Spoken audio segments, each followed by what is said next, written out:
ये wind screen पे जो निशान आता है,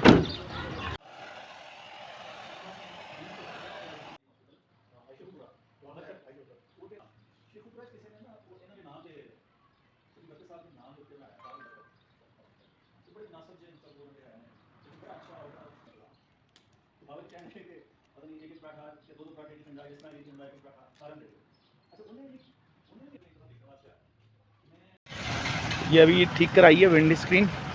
गर्मियों में शीशे बंद ना करें मुकम्मल। गर्मियों में शीशा 1 इंच खुला रखें कम से कम, या 2 इंच के, जब भी आप गाड़ी धूप में पार्क करें। गर्मियों का ये ख़ास है, वरना विंड स्क्रीन पे निशान आएगा और विंड स्क्रीन टूट जा सकती है। यही था। ये अभी ठीक करवाई है हमने सलेरी साहब की गाड़ी।